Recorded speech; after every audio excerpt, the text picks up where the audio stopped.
is this ever going to end? Or is this something we're going to have to be doing for a good portion of our lives? That's a good question. What's up, y'all? Today on Will From Home, I have Dr. Anthony Fauci. He is our defender. He is our protector. He's our guy. We got some questions from children of the world, some who are very restless being at home. So hopefully Dr. Fauci can help us get some wisdom to soothe our fears. Dr. Fauci, thank you very much for doing this. You are working very, very hard out there. I'm going on fumes, Will. I know, yeah.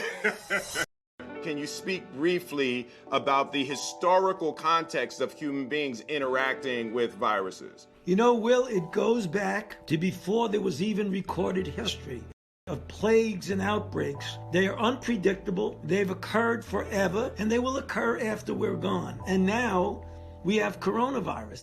Between these outbreaks, we tend to get complacent and say, oh, it's not going to happen until it happens. And then you say, oh my God, it can happen. So what I put together is a series of questions from young people that I hope will open the conversation up to get the messaging across in a powerful but not debilitating way. I'm happy to answer questions that some of your people have. Well, it's Cameron from East Northport. What does COVID stand for? It stands for Coronavirus Disease-19. And the 19 is 2019, when the first cases were recognized in China. So coronavirus disease is COVID. The virus is SARS, S-A-R-S. SARS is serious acute respiratory syndrome, which is essentially a coronavirus. You know, a lot of people feel like it's brand new, it's this new thing that happened. Could you describe the family of coronaviruses? Great question. Well, coronaviruses, there are 4 of them that historically account for anywhere between 10 and 30% of the common colds that every one of us at some time in our lives have gotten. The difference with this one is that it has the characteristics of very efficiently transmitting from human to human. My mom and dad are now recovering from COVID-19, and both my brother and sister and me haven't been affected by it. How come none of us got it? Children do much, much, much better than adults. So it is conceivable that he either didn't get infected at all, or he may have gotten infected and it was completely asymptomatic. You can get infected and pass on the infection to your grandmother or grandfather, and you don't even know because you're so well, you don't even know you're sick. If they tested him and he was negative, that means even though he was exposed to his mom and dad, that he was kind of resistant to being infected, which is perfectly compatible with what we're seeing when you look at the total scope of infections. Hi, I'm Parker from New York. I was wondering if animals could get the coronavirus. Parker, that's a good question. There has been virus that's been isolated from a dog in which there was a family that had the infection. The real question that people are asking is that can an animal transmit it to a human? And thus far, there's no evidence whatsoever that animals can transmit it to a human, except the original ones, the bats to the animals, etc. Do you think the kids will be going back to school? What's the timeline that you see?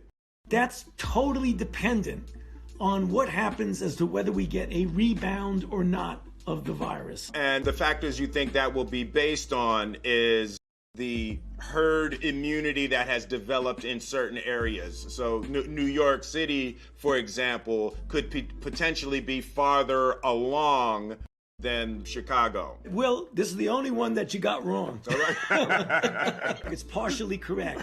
Not enough people, I think, have gotten infected to make it a true herd immunity. So what's going to determine it is the penetrance of virus at a given time. If there's still virus that's lingering around there as we get to the new school season, there are going to be some locations that appropriately are going to be hesitant to get the kids back to school. Absolutely. If things look really quiet, not a lot of infection, many locations will be going back to school.